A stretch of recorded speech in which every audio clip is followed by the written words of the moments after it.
That's what I was waiting for. It's time for the Patriots to come alive, baby. Or to at least watch The Patriot. Turn that up a little bit in the YouTubes. This is not our music. We don't own this.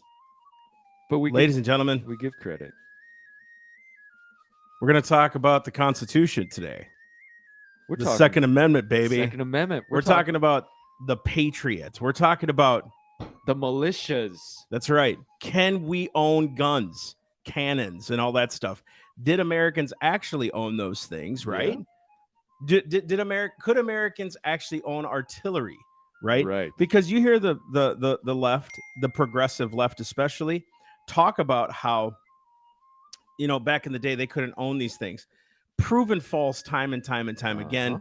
And they do it because they want you to be ignorant. But you could actually. And it was actually the unregulated militia, you know, that actually owned a lot of these things too. And private guys like Henry Knox and them transported cannons and things from Fort Ticonderoga to General Washington, all these other things. I mean, there's a lot of examples, but tally-ho! The British are coming. Never mind.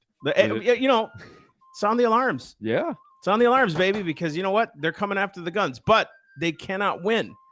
Again, look, I trust God. Now, has this happened before where people give up their rights? Yes. But we've got enough knowledge and history in us to know we cannot give them up. So let's continue to fight for them and fight for liberty. And according to President Biden, rights are just malleable. Yeah. It's all in the definer's words. So let's go ahead. Well, but I mean, we got to do the keep it going. We got to do the housekeeping stuff, you know. So go for it. You do it. You do it. You do it. You do it. You do it. We'll do it together. All right. Go to theselfevidenttruth.com and find out more information about what we're doing, our new events coming up, our new blog page, which is great because it talks about there's a lot of people that like to read. So we have some really cool articles, some really good authors. Guys, if you want to contribute to that, you can. We ask you that you stick to the topics we're on here. Mm-hmm. Don't just submit anything. But if you want to submit something that, hey, I believe is biblical, constitutional, we'll obviously take a look at it. So go ahead and email us that at info@theselfevidenttruth.com. You guys can totally send those in right now. Also, too, if you guys know of anything going on breaking that we don't see, send it to us. We'd love to cover it and get a biblical perspective on it, right? Not just a constitutional one, because everybody thinks they got a constitutional one, but it's really for us biblical and constitutional. So go ahead and send those in as well. Also, our Constitution course did really well this last weekend, and it was really cool. And we're going to be hitting some of that today. I didn't know about that. Yeah. That's good. Yeah. Like Massey said, send in tips, send in things you see. If you want us to cover stuff that you're wondering about, is this true? Is it not?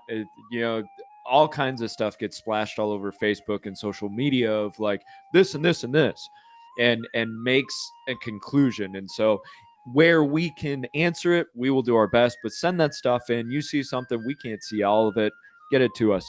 And do not forget that we've got merch for you as well. We got shirts, we got hats, we got all kinds of stuff for you to buy. We got the Make America Constitutional Again hat. We got the Socialism t-shirt. We got a brand new End Systemic Tyranny t-shirt. You got to get hats. This stuff. Pick it up. We got hats. We got hats. These are the flex fits for you crazy noggin people and not so noggin people. You know, you with small heads, us with watermelon heads. We fit them all. And just so you know, it's got a cool little podcast logo in the back there representing, right? So, guys, get yourself some merch. Help your boys out because we love getting that message out there. Yes, and again, all of our stuff doesn't have any crazy sayings, nothing that'll provoke any kind of confrontation. Of Socialism steals, kills, and destroys. That's just truth, you know? People can't handle it. That's what it is. And systemic tyranny. When government can do it. I mean, we're not exactly trying to poke the bear. Truth just pokes the bear itself. You know what I mean? And they're not even bears. These guys are false bears. They're like acting like they have authority and they don't under God. They just don't. Yep. Just because they have money and all these other things, God destroys that kind of stuff. So I'm not saying I'm not prepared. I'm not saying we're not getting ready. I'm not saying all that stuff, right? Because obviously you got to be prepared. You got to be smart. Yep. But we're not throwing fear out there. It's like the Lord will govern and he will do and perform what he said he would, right? So it's like, okay, Lord, protect your people, right? Protect your remnant. Be kind to us who know the truth and are preaching it. And whatever we have to go through right now, because guess what? Sin does this kind of stuff. Can only do the sin stuff for so long before it comes back to bite us in the butt, So because there's consequence to your choices, most people think God's coming down, and he is in flaming fire, taking vengeance on them and not God, and obey not the gospel of our Lord Jesus Christ. That's very true. But the real judgment is eating the fruit of our own ways, right? Yeah. Yeah, that's there was actually a politician or somebody who came out. No, it was a columnist for the LA Times, columnist, and just recently, and basically lambasted anybody who was talking about we need to return to God, return to the faith, all of that. And his point was America's always been evil, awful, wicked, and so therefore, what are we returning to? Man, what a skewed look. Truth. What a skewed view. Dude, for sure. They're for sure.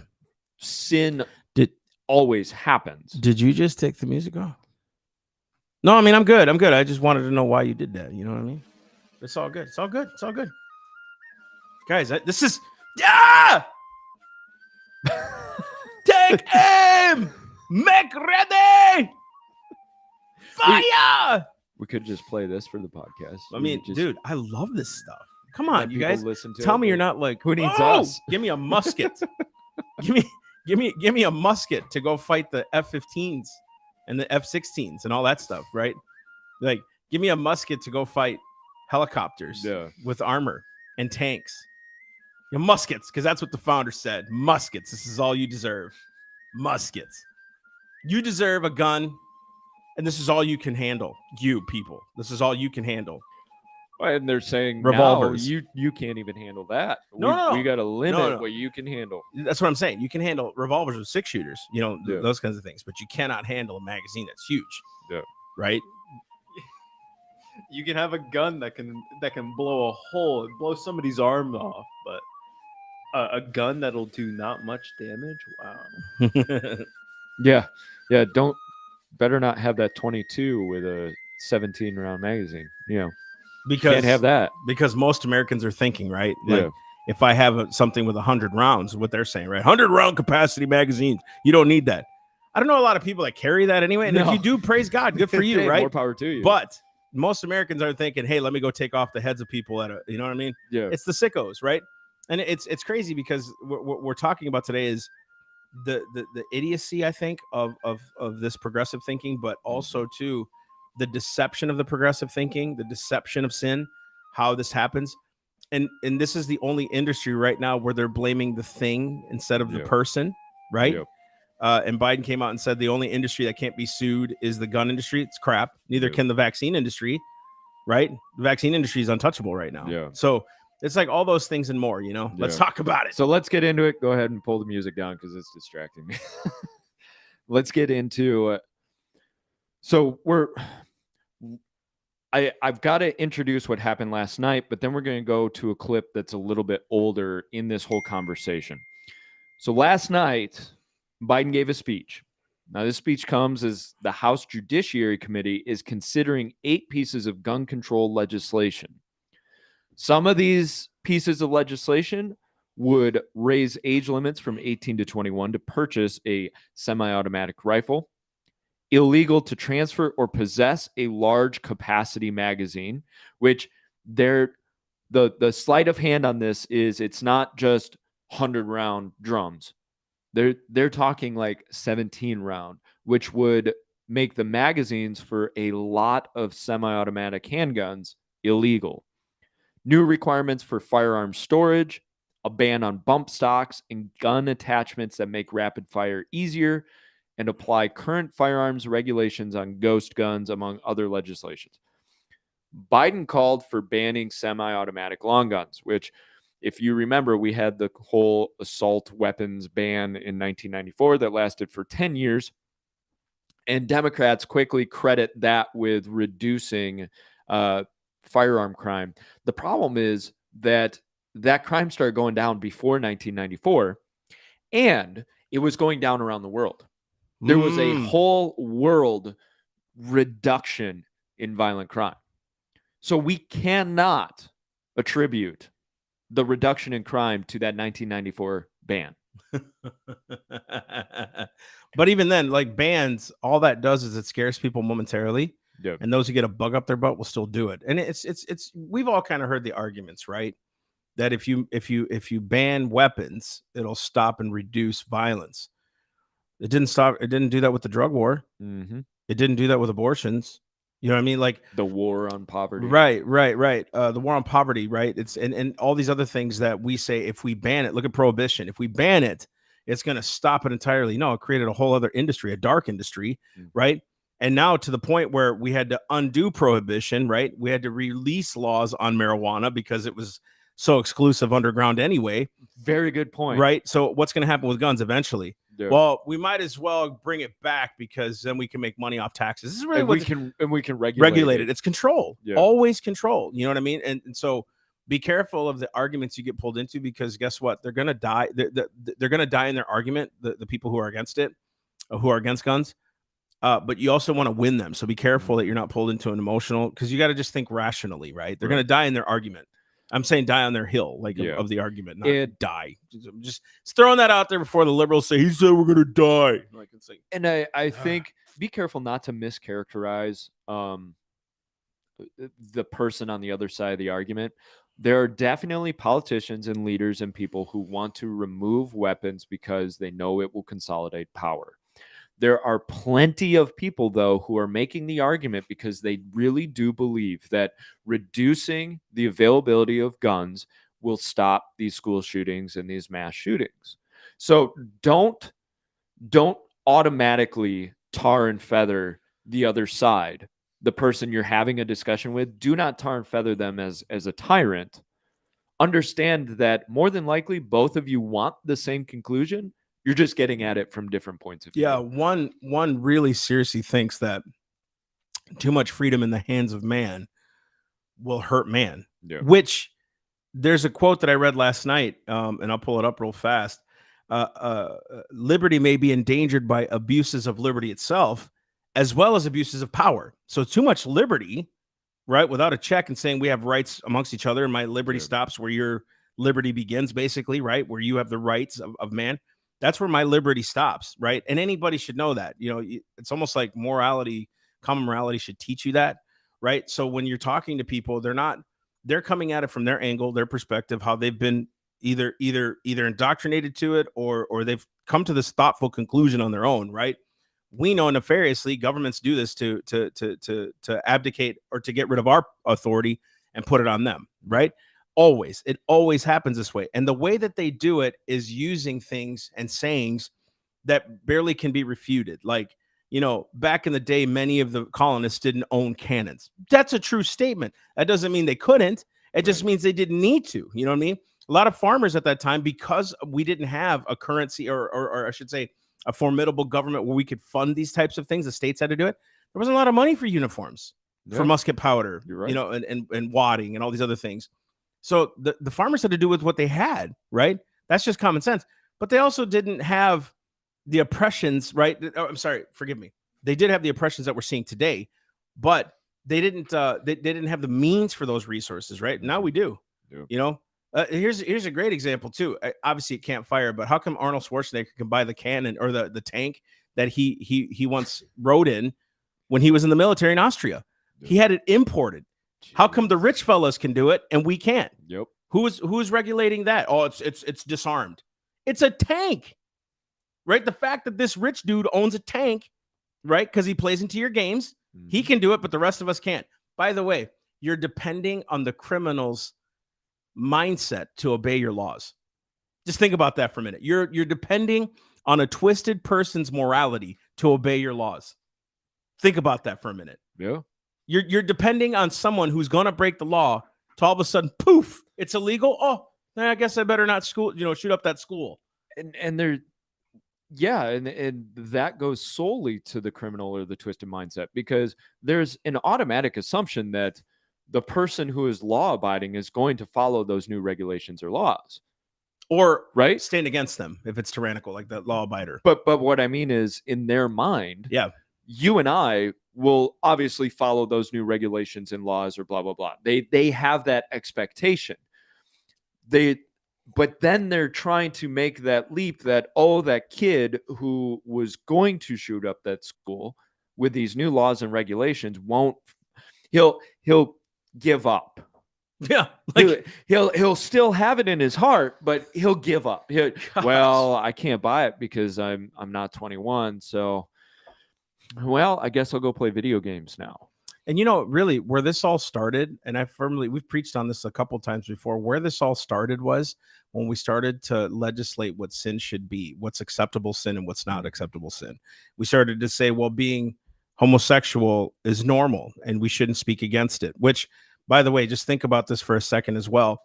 You have no right to tell me I can't offend you. That's ridiculous. There's no right to say you can't be offended. I mean, dude, that's how we started America, was a ton of offense. You know what I mean? And so that's ridiculous. One, two, saying that basically transgenders, right, this transgenderism can't be checked or anything like that. And parents have to, basically abdicate their authority. Mm-hmm. Three, lying is okay as long as you're a politician. I mean, it's really it's really a common, thing. Once we started to make sin votable is, I think, when this all started to happen, because now what we're doing is that person really isn't a bad person. They're just this, they're just that. They just have a hurt. They have of course they do, but they still made the choice knowing it was illegal to make that choice. So there's a consequence to that choice. Now, it doesn't mean we can't rehab them or, help them or whatever. Dude, I just want to say this real fast because we're probably going to hit on this one of the next shows. Do you realize there's organizations out there that promote pedophilia? And we're not exaggerating. We're not. NAMBLA, look it up. Not, you know what I mean? It's conspiracy theories. It's ridiculous, and they're out there, and they're in the national discourse. This is disgusting. We're saying, you're not a pedophile. You're a minor attracted person. That's ridiculous. That's demonic. So this is what's been happening. That kid, that person that pulled the trigger, this young person in Uvalde that shot up in Texas. He was one of those kids that was, dude. This is what we do when we normalize sin, right? Why wasn't this true that Biden and them were basically wanting to give out crack pipes and things like that in California? They had a program, the free crack pipes. Free crack pipes. Why? Because people were doing it, and we'd rather regulate it and make sure that they're okay doing it rather than punishing it. Yeah. You know what I mean? Do you see how twisted this is? That we never chop at the roots. We never chop at the trunk of the problem. We always just try to solve it or cover over it. And this whole gun thing is the same way. What we're doing is we're just chopping at the branches. Well, if we ban certain guns, that'll help the problem. No, the problem still exists of the sin and wickedness in man's heart. And we have allowed that and exacerbated it. We've promoted it. Because of our sin, we've depended more on government. And so what happens is, because man can't self-govern, we say, government, you need to help us. I was walking into the store at Walgreens here, not too far up the road. You have a free government provided mask for you. Government provided? With whose money? You know what I mean? Yeah. The government is us. You paid for it. Yeah, dude. Tyranny ain't a government. It's not a government. Tyranny's not a government, dude. You know what I mean? So philosophy, like socialism and all those other things, that takes hold of government, but the government itself is comprised of who? Us. So in the same respect, we have, I know I'm kind of getting on some tangents here, but I want to just kind of bring you into the brain of just reason and reality, right? We cannot, if we can't self-govern ourselves, I can't trust you. That's the bottom line. And what is the number one thing the media promotes? Non-trust, fear. Yeah. Right. A hesitation and expectancy. You're guilty till proven innocent. I mean, all these things is what the media promotes. Builds, and this is kind of cliche, but it builds division between people. Well, how do you do that? You build mistrust, you build fear. And I was thinking about that whole rights idea of rights should bump up and never cross unless we agree for them to cross, right? So if you picture it like a bubble, our bubbles come up, they'll touch, those bubbles are our rights. The only way our rights should interact is if we give them permission to. True. And so what they're doing is they're saying, well, I don't trust you, so therefore I'm going to limit your rights. I'm going to make your bubble smaller so that it doesn't press up against me. Well, the problem is I can't control that third person. That third person that comes in, we're like this, that third person comes in, like you're trying to control that third person. You have to understand that third person has their own drive, their own heart. I get it. you know? So just let's take this a step further, right? So this whole January 6th that the left touts, this whole, barging into the insurrection thing, right? Just go with me for a minute. Was it something that was contrived? I believe it. I do. I don't care what you think of that. Should government be against insurrection? No, because eventually the rights of the people get violated so much where they start to react themselves. But I find it funny, government can come into your house, take your property in the name of eminent domain, take your bank accounts, and there's many daily cases of this. They went into Gibson Guitar Company and took a ton of records, right? All these other things. So they can do it, but the moment we do it, we're the ones in the wrong. Yeah. You're advocating for violence? No, I'm advocating to stop insurrectionists. I'm sorry, to stop government authority, and you call us insurrectionists when I'm saying, no, I'm actually holding to the paper. They're not. So I'm not advocating for violence, right? I find it funny, though, they will decry violence and yet use it in the same sentence. I didn't agree to all these laws that have been passed since I was born. I didn't sign off on it, but I find it funny that you can use force against me to keep that law that I didn't even agree to, right? If you want to get real about liberty, I didn't sign any papers to say, hey, I'm going to be under your tyranny. I didn't agree to, we didn't do a voluntary handshake like you just said, where the government can just come in and just take all. I don't remember signing that. I don't remember agreeing to it, right? I don't remember giving you consent to do these things, right? So why is it that you can do that and I can't? I can't keep you in check, but you can certainly come into my home, right? That's tyranny. And that attitude of authority on it all, of just granted authority. I don't even want to use the word granted, expected authority. That's right. Well, I have the authority because I'm the government. Well, it really depends. maybe you don't have the authority that you think you do. Right, and this gets back to our politicians. I don't call most of them statesmen. Our politicians are not our rulers. No, they're not. They're our employees. That's right. And you've said that many times. Yeah, they have determined that they are our rulers, so therefore they can enter our homes at any time. And that gets all the way back to the Revolutionary War, the whole writs of assistance, which were basically open warrants. You got the writ of assistance, you could look through anything, go through anything, take anything, as long as you can make a case that, well, this relates to it. How crazy is that? Even when presidents say something like this, and Biden has said it, President Trump, I think, has said it, and many others. I'm going through all presidents past, right? And they may not have said it, but their actions have done it, where they say, if Congress won't act, I will. Obama said it. President Biden just said it again. If Congress won't do it, then I'm going to use whatever means necessary I can do to stop, right? This guy running for governor against Governor DeSantis right now, right? He basically said, I forget his name. I don't remember his name. It's Callum. Yeah, I know who you. Yeah, and it's so crazy. I'm like, I don't even know the guy's name because I never even does. who is this fella? But they're giving him airtime, right?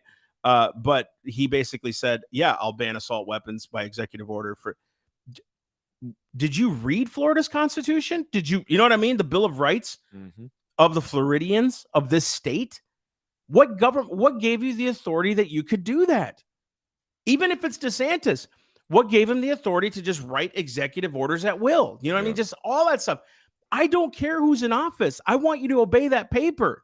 And you would hold me to the same standard, right? If a bank note needs to be called in and I wasn't paying it, I'm holding to that bank note, right? The bank has every right because I volunteered for that transaction. We're doing the same thing to you, whether you're Republican or Democrat.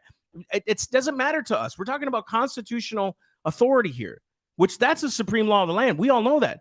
But why do they make themselves the rulers of supreme law of the land and not the Constitution? Yeah. Anyway. Let's play, because this goes into this perfectly. The Second Amendment, of course, gets called into question every single time this happens. And we've got a older clip of Biden, and then we'll play the one from last night. So the older clip is Biden talking about whether or not you can own a cannon. Second Amendment's not absolute. When it was passed, you couldn't own a cannon. You couldn't own certain kinds of weapons. It's just always been limitations. So let me just read this. This comes from statesman.com. Historians say they are doubtful that there were laws to bar individual ownership of cannons during the Revolutionary War period. Quote, it seems highly unlikely that there were restrictions on the private ownership, unquote, of cannons, said Julie Ann Sweet, a historian and director of military studies at Baylor University. David Kopel, the research director and Second Amendment project director at the Free Market Independence Institute, agreed. I'm not aware of a ban on any arm in colonial America. He said there were controls on people or locations, but not bans on types of arms. So he's wrong. Yeah, so like if you look at even there was a cannon called the Hancock, which was kind of its own. It's like a brass cannon, right? In September 1774, right from under British guard. It was during the Revolutionary War. A British commander named Thomas Gage, General Thomas Gage, Lieutenant General, I should say, sent out spies with orders to find out where the Patriots. Listen to the Patriots, not the colonial army, the Patriots, the militia, right? We're keeping the military stores, most importantly, to keep the eye peeled for artillery. They dutifully reported that the small town of Concord, they were informed that they had 14 pieces of cannon, 10 iron and 4 brass, and 2 cohorns, the light mortars. Their iron cannon kept in the house town, and their brass had concealed someplace behind the town in wood. Now, there was 250 years without regulation of guns. For a long time, we didn't have regulation. Did you guys know during the War of 1812, people they had used ships' cannons in the War of 1812. Individuals had cannons, and they even said here during that same period, anyone with a desire and extra cash could acquire their own cannon. There was no regulation, not up until, was it 1968? 1968, there was a law passed, Omnibus Crime Control and Safe Streets Act, introduced by Representative Seller, I think it is. He was a Democrat from New York, signed in by Johnson, regulated the most destructive devices with a bore over 50 caliber, right? And it put all under the authority of the ATF. Why? Why would they do that? What were they getting ready for? Right? I mean, did I hear of any shootings with a cannon? You know what I mean? Like, what was going on? Why did they do that? And you got to start asking yourself, okay, why would they try to regulate something like that? And if we need to be regulated by it, aren't those same people that you employ just like us? Right? I mean, let's shoot straight. If we need to be regulated from our own devices and things like that, aren't the people that you employ, including yourselves, of the same moral structure that we are? What gives you the authority to have it then and not me? Right? There's only one answer. There's only one answer to this, and it's very simple. It's called control. And they know if they disarm the people, they got them. And remember that Biden is commander-in-chief. He's commander-in-chief of the military. So while he has his, joint chief of staff, they've got a group of military leaders that inform him and help direct him. And conceivably, they could refuse to follow an order. They don't. And he's president and commander-in-chief. So now you have men who are just like us, who have the power and the means to be able to act wickedly upon us. And we have no recourse if we don't have anything to compete with. And I want to read a quote, Simeon Howard, to the Ancient and Honorable Artillery Company in Boston. This was June 7th, 1773. A people who would stand fast in their liberty should furnish themselves with weapons proper for their defense and learn the use of them. Let me ask you, is a single shot musket or an AR-15 more proper for your defense Today? Right. You would think too. Why is it with the advancement of technology, everything else can grow and advance, but not our guns? Yeah. We have to hold to the 1700s. This right here, ladies and gentlemen, I don't care if you're an Android user, an Apple user, right? We're not doing this to promote it. This is just as dangerous as a gun. This is just as dangerous as a gun, just as. And I don't care what you say. Well, takes away a life, dude. How many men have been destroyed, right, by the devices that they allow themselves? Now it's their choice. It's their choice, right? So it's not the phone's fault. It's the access of things, right, that men fall into. It's their sin, right? So I'm not going to call up Apple and say you need to ban all phones because pornography is destroying men right now. And oh my gosh, but this can be just as dangerous as a gun in the wrong hands. I would argue that pornography is by far more destructive than guns are. Explain. So, because you said you would argue it. Go ahead. So you have probably there's something like 30,000 gun deaths in America a year. Now, the vast majority of those are attributed to suicide. Okay. Pornography is taken in each day by hundreds of millions of people. Now, studies show, and we'll get into this when we run our next podcast, because we actually switched this up last second for you guys because we got to talking about it. We need to cover this. We need to go through this. But we will show you studies that prove that pornography reduces gray matter in the prefrontal cortex, which is the same part of the brain that works with self-control and judgment, aka moral decisions. Hundreds of millions of people are reducing the gray matter in their prefrontal cortex each day. What does the prefrontal cortex do? So it's self-control, it's judgment, aka moral. Listen to that, right? Guys. So the Bible actually says that when you're handed over to a reprobate mind, he will give you over. You know what that means? You've now crossed lines. There's no more. There's no more valley of decision for you, if you will. You don't have that kind of discernment your anymore. Conscience is seared. That's exactly, with a hot iron too, like the Bible says. Their conscience are seared. He was talking about false prophets at the time. But you walking out these sins like this are destroying yourself. I'm testimony of that. So are you. Right? Many people. And it's what could pornography do to an entire family structure? You kill a guy with a gun, I get it, that's dangerous and it's wrong and it's murder if it's done maliciously, right? And all those things. But what about destroying your family lineages with pornography? And let's extrapolate that out for the progressive, very focused on women's rights, the protection of women, all that. Think about the violence against women, think about sex trafficking, thinking about the deep holes that pornography pulls men and women, women increasingly down into this. And there's such a seedy, awful, evil, wicked element underneath that helps prop up that whole industry. Right. So now you're looking at possibly billions of lives that are affected, degraded, and destroyed because of this industry. Yet this thing, we never talk about, hey, maybe we should ban this thing because this is such a one-click access for 13-year-olds, 12-year-olds, 6-year-olds, one-click access to an entire realm of destruction. Wow. I just got a little bit of revelation. God is so good. Listen to this. Why is it the only thing that they want to ban are your rights? Think about that for a minute. Why could they ban your autonomy during COVID?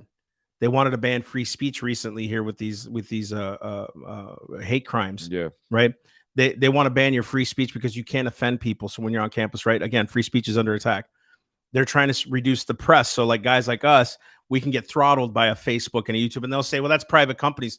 Funded by who though? Right. How many tax breaks they getting? Right. They're in cahoots. They're all cahoots. Listen, together. Let's get rid of guns. All rights given to us by God. But we're not talking about banning pornography in the same respect that have destroyed millions of lives. Matter of fact, you can go on a site right now, right? And you could check, I'm 18, because a kid's going to tell the truth when they're on a pornography site, right? Because they're absolutely morally upright when they're doing that, right? You can do that, but we're not talking about banning that. We're not talking about banning abortions that kill babies and hurt mothers and create cervical and other types of cancers because of the scar tissue and the destruction that happens with these surgeries. We don't talk about it, right?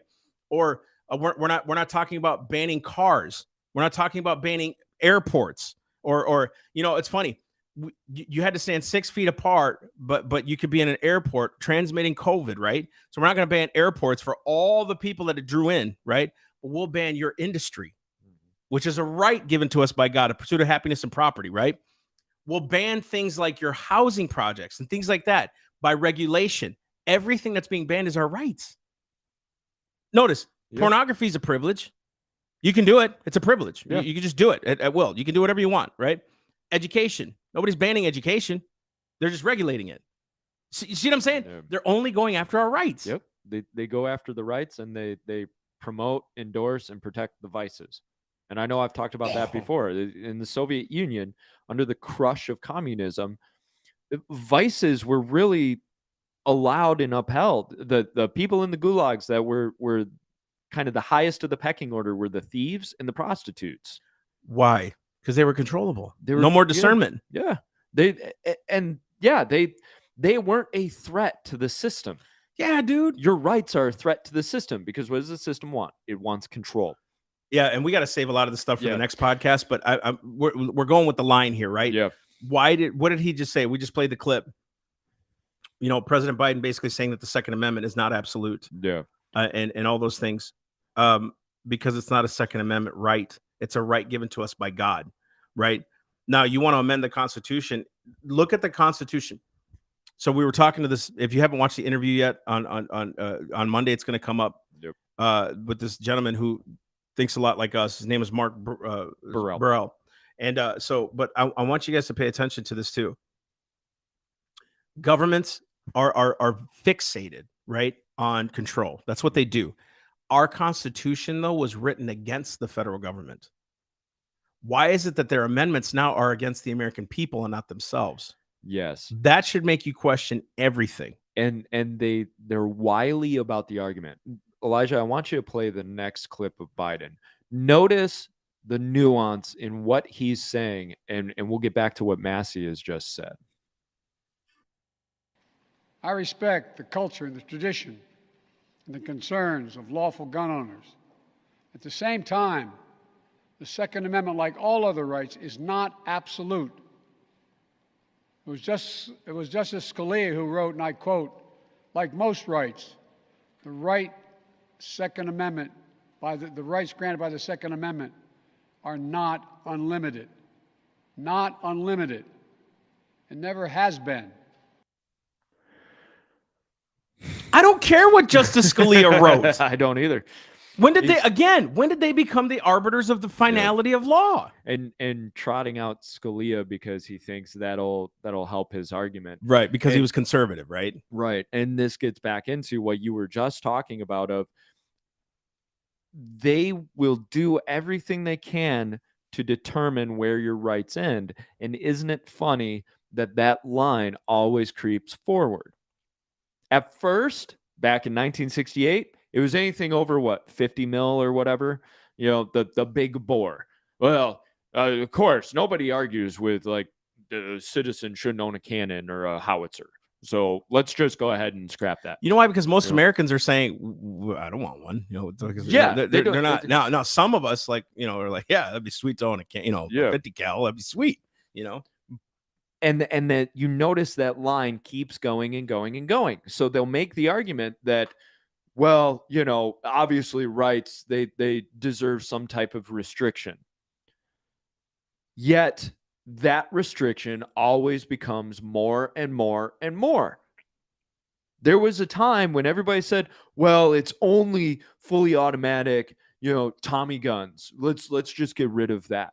Now, all of a sudden, we're talking about if you have 17 rounds in a magazine, that should be banned. So now we're down from fully automatic. We're down from hundreds of rounds at once. Exactly. Now we're to 17 rounds. Now, when does it become, well, that 6-shooter, you could still kill 6 people. That's excessive. That's excessive, yeah. Let's go to a single shot musket. You can only have guns in your house to protect yourself. And one of the pieces of the legislation that's getting put forward is you have to store your gun and your ammo separately. Because, hey, hold on, Mr. Robert. Yeah. Hold on. I got to punch in the code for both. This of my isn't a fair safes fight right time. now. Would you just be kind as we duel each other, sir? Let me go get my gun and my artillery because I got, my bullets are on one wing of the house and I got to go. Could you just wait on, hang on, and you will have the product that you just stole from me if you can win our duel. But you must do this respectfully, kind sir. Because we all stand by honor. Yeah, I mean, because that's what criminals do. Yeah. That makes sense. And then we're supposed to call the cops. God bless our cops. Yeah. You know what I mean? The those who are wearing the uniform. I'm not speaking against them, right? But that's not foolproof either. No, And because they'll they tell may you that- stand out in the hallway for an hour. But they'll tell you themselves, they're just humans. They'll tell you themselves, dude. Wouldn't you think a good officer would say, it'd be nice to be in an area where people are fully trained. They know what they're doing. They're watching out for their neighbor, right? So we could live in peace. Mm-hmm. So it wouldn't have to be the cops that we hang everything on, right? Right. The cops waited an hour. Were they given those orders? I don't know, right? But what if the parents were more involved?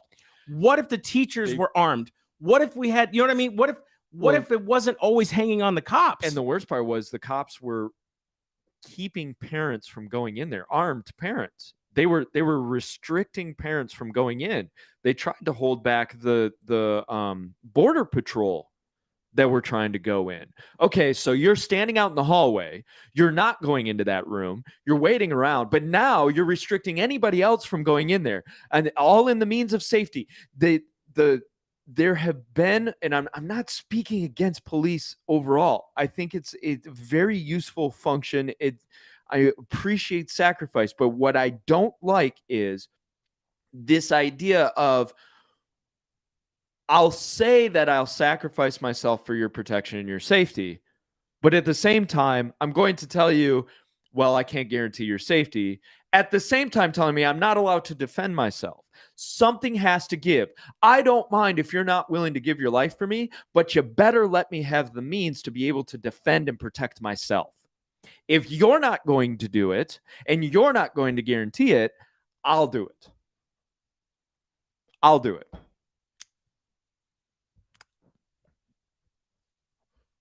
I think too, what's crazy is in this whole debate, as we get back to what we're talking about, this whole full-on debate about whether men or whatever should keep guns, why we should even do this, why we have this. The bottom line is who are you to tell me how I'm to defend my family?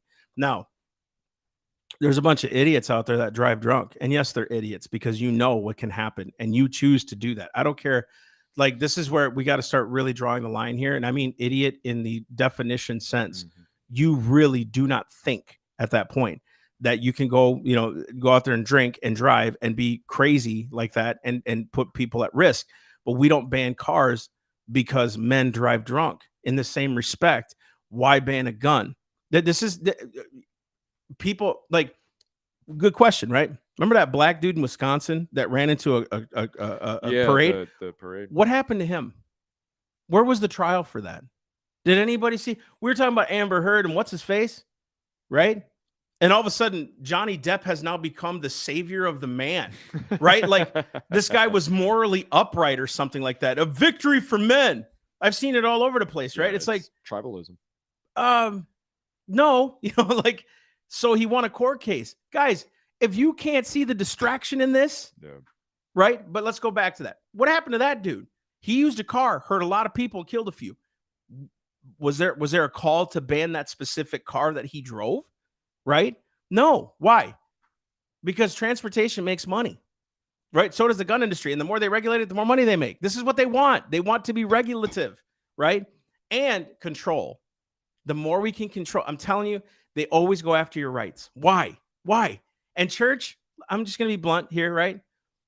Pastors, I love you. And you know that because I'm a pastor. I'm not speaking against you. I'm speaking for you, with you, and into you.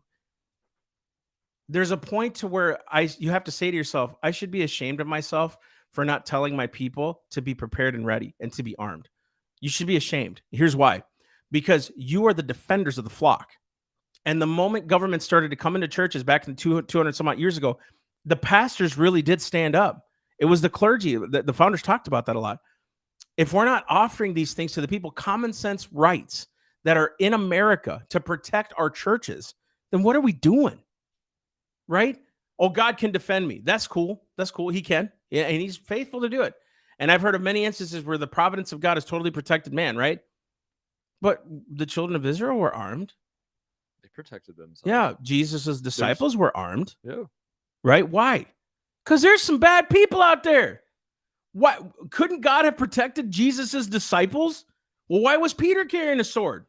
And I think there's a lot of people say, oh, well, you're supposed to die. God calls you to die. I think there's a big difference between dying for your faith, being persecuted That's for your it. faith, and defending the defenseless. Being persecuted for your faith, yeah, turn the other cheek, of course. That's common sense.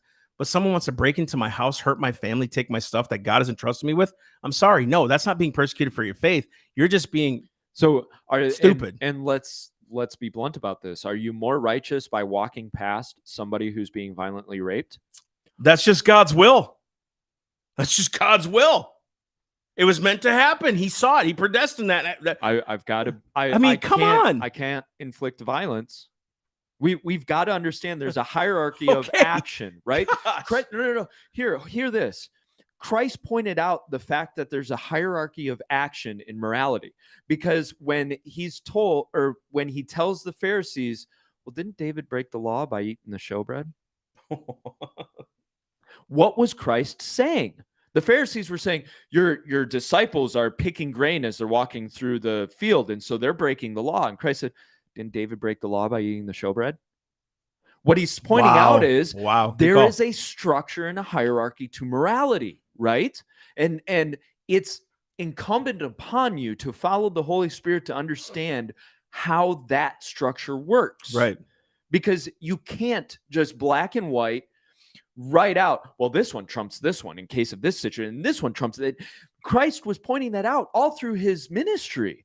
The woman caught in adultery, what does he say? He says, yeah, okay. Adultery, the punishment is stoning. Who's going to cast the first stone? Exactly. I find it funny too, like peacemakers, right? Blessed are the peacemakers, and people take that as just don't offend. You know, we got to be peacemakers, love people, right? How can you be at peace when men aren't at peace with God? When they're creating the confusions that are bringing not people to peace with God. You see what I'm saying? And which wins out in the contest? Giving truth that will create conflict, or holding the peace. Yeah. So then your form of peace then accepts the sin of man, brings it into the church, and says, hey, it just is what it is, right? They're just transgenders. They're just gay. And we're not, you haven't noticed any posts by Self-Evident about the whole gay month thing. And here's why. Because we talk about it, we'll hit on it, but it almost becomes where that sin is more glorified than lying. If you read the Bible in Proverbs, I think it's chapter 6, when it talks about a lying tongue is just as much an abomination to God. Okay. Exactly. Where's all the posts about lying? You know what I mean? Like the whole gay issue, they're making you walk that path right now. They're sucking you in. They want all the posts to make you look like a hater, right? I'm being smart. I'm saying, look, we obviously have talked about this many times. We've done podcasts about this. Everybody knows we've said it's demonic. It is. I don't care. Listen, I love you, person who is gay, transgender. I love you so much. I don't want to see you apart from Christ. I don't want to see you eternally separated from God. I really do. And I want you to know that. I want you to know. You can say, well, that's just crap. Everybody says that as a Christian. No, I truly do. Right. Here's where you and I won't agree. Your sin that you're walking in cannot be normalized. Why? Because it's not designed in order. There's an order to things that God designs, right? If I have a family, he gave man and woman. Well, they can't procreate sometimes. That does not mean that the exception doesn't make the rule. Exactly. So what happens is your sin that you're caught into right now will take you, and it'll continue to take you. I remember 2013, 2014, we would be in Minnesota, and I would talk to I would go out and street witness, and I don't know why, but my bailiwick was the homosexual community. I loved it. I just loved witnessing to those guys and women as well, the lesbians as well. And when you could just talk rationally, they would actually talk to you, right? Mm-hmm. But I noticed something. What I would say is, guys, eventually, I'm telling you, this sin will go farther. It'll be transgenderism. It'll be normalizing pedophilia. And dude, every time. That's not what we're advocating for. That'll never happen. I don't know how many times I heard that. That'll never happen. I'm telling you, because sin will continue to grow if it's normalized. Now we're not even going to penalize the person who's a criminal anymore because they're hurt. So they're mentally unstable. So we got to put them in a home. Listen, the more you continue to do that, then sin has no consequence. Yeah. Then the crime has no more consequence anymore. And you know what you end up doing there? You create a society of fluff cuffs. people won't even stand for anything anymore because it ain't going to change anyway. And the criminal will always win the day. Yep. And what happens, church, is when you start to adopt these things like, hey, you know what? We just need to accept them all. True. We need to bring them in the doors. There's nowhere in scripture where God ate with the sinner and didn't want them changed. He ate with the sinner, not to tolerate what they were doing, but to preach the kingdom of Christ that was coming. Here I am. The woman at the well, he could have easily said, hey, thanks for getting me some water, girl. Thanks. I appreciate that. Right. God bless you. Hey, can I pray? Like, he went right after her. You had 5 husbands. Why would he do that? He doesn't even know the lady. Yeah. And the secret of her heart was revealed. And you know what she said? Whoa, you truly must be. This guy's real. Yeah, there's something about this dude, right? Every single time Christ sat with the publicans and the sinners, he preached the kingdom of heaven. He didn't. I love that saying, come as you are, right?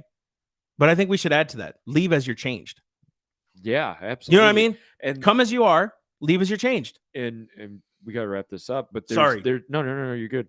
There's a slight twist that's happened, especially in the church, the more liberal wing of the church, of they will put out "we accept all" or "we accept you as you are." This whole concept of acceptance, and on the surface, it feels very Christ-like, right? We accept anybody, but the problem is that inherent in what they're saying, and under the surface, what they're saying is, "We accept you. We'll leave you as you are." Christ never left anybody as they were. Now, some people pushed away from it. Exactly. But he never left them the way they were. Exactly. Never. The tax collectors, the sinners, he went and had dinner with them. He'd sat with them. He would drink with them. But he always gave them the kingdom of God. And that choice was basically given to them, whether he actually spoke the choice explicitly or it was inherent in the conversation. Christ was basically saying, drop what you're doing, follow me, or go away. Right. Right. I mean, look, not go away, but yeah, totally. You'll have to walk. Yes. I think too, like, look at what Peter said, right? To whom shall we go, Lord? He's like, are you going to leave too? Like everyone else did? I mean, he was not seeker friendly at that point. No, he was basically trying to push people away. Right. Hey, eat meat. Why? Eat my flesh and blood. Why? Because the gospel falls on 4 different types of soil. Mm-hmm. You're right. The thorn, the stony ground, the hard ground, the good ground, all that. Yeah. So you have 4 different types of ground. What's going to stick? The fruit, right? It takes process and time to see fruit in people. Right now, there are fruits that are worthy of repentance, and you could see an evident change and that kind of stuff. Yeah. But he really was like, are you willing to go the mile with me? Because I'm not even at your level right now. I'm literally going to a cross one day. I'm going to die for what I'm here to do. I'm going to die. That was a commandment my father gave me, right? He said, a commandment my father gave me was to die and resurrect. It was the force of change. Exactly. I always use the example of the rich man. The rich man went away sad. Christ did not chase after him. Wait. Hold on. You don't understand. You can keep everything you want. Just, say you love me. None of that. Right. That's why he said, give up everything and follow me. Why? Because the possessions owned the man's heart. That's exactly it. Now, we're not saying we're against possessions. We believe God prospers, right? But listen, when the gospel of prosperity starts to come out of your mouth, that's where you lose me, right? Because it was Jesus himself that warned of riches more than anybody. Yeah. Right. Paul warned of riches, that being rich will put you into snares, basically. Right. So to preach that God came to make you rich, I don't know about that. Notice in the 4 stages of the seed, they're the 4 grounds. Yeah. The third one is the thorns, which snatch the cares of the world and wealth. He specifically voices the love of wealth. That's good, dude. So it's not just the cares of the world and the worries of the world, but the fact that you love wealth will bring about the cares and the worries. That's why he says, look, don't worry about what you're going to wear. Don't worry about where you're going to seek ye first the kingdom of heaven. Exactly. All else will be added unto you. That's it. That's the course. He will God does that. He prosper. He does. It's his economy. He owns the cattle. He does all that stuff. But to make that the main focus of a message is wrong. Yeah. We should love God for who he is and what he is, not what he bestows on us. Right. I think that was Thomas Watson that said that. We ought to love God for what he is, not what he bestows on us. So I want to round this out with a quote, because we got to get going. In 1788, he has to get going. He's trying to. He told his wife he'd be home a little bit. Yeah, the kids. Where's Dad? especially the little one who can't talk, you know. In 1788, George Mason was addressing the Virginia Ratifying Convention regarding a militia. Now, why is George Mason important? Because he wrote the Virginia Declaration of Rights, Boom. which was inspirational for our Bill of Rights, which includes the Second Amendment. So this guy kind of has an authority to say, hey, what do we mean by the idea of militia? He says, a worthy member is asked, who are the militia? If they be not the people of this country, and if we are not to be protected from the fate of the Germans, Prussians, etc., by our representation, I ask, who are the militia? They consist now of the whole people except a few public officers. But I cannot say who will be the militia of the future day. If that paper on the table gets no alteration, the militia of the future day may not consist of all classes, high and low and rich and poor, but may be confined to the lower and middle classes of the people, granting exclusion to the higher classes of the people. If we should ever see that day, the most ignominious punishments and heavy fines may be expected. Under the present government, all ranks of people are subject to militia duty.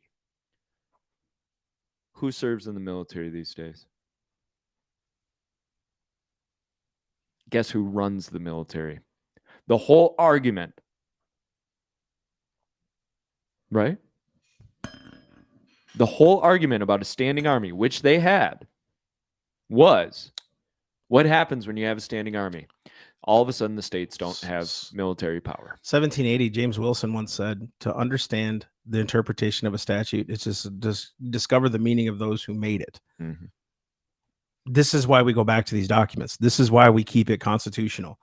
Go back to the original intent. Why are they hell-bent on getting rid of original intent, but telling you that wasn't the original intent? Yeah. And you understand? Let us interpret it for you. Right. I don't trust any of them. You know who I trust about it? George Mason. He wrote the Declaration of Rights, which inspired the Bill of Rights. He was involved in the whole process of the Bill of Rights. Dude, he knows what he's talking about. The whole idea that we didn't go against the nation of Britain, Great Britain. We went up against their government. Mm-hmm. We fought against our own government at the time. Remember, that was a civil war going up against a government. It's a good way to put it. Right? So we weren't fighting against another country. We were fighting against our own country. Yeah. So for them to say we don't need guns, why? America was founded on fighting its own country, its own government. Yeah. That's how it was founded, to make its own nation. Yeah, I may have to fight my own government. Yes. To We're protect myself? Right. We're doing it now in the courts. Government says this, all of a sudden the court's saying, nah, that's not constitutional. It's like, oh, sorry about that. Where's the recourse against government when they lose cases? Yeah. Where's the recourse on them? So that they won't do it again. Exactly. They could just Who's keep holding them going. in check? Right? When they shut down churches and the courts were like, that was unconstitutional. Who held the government in check for doing it? What happened to Governor Newsom? Why was he? So they were losing in California, right? Churches could. Yeah. What happened to him? Nothing. But us? Oh, man. We get the recourse on us when something happens to us, right? Amber Heard can't.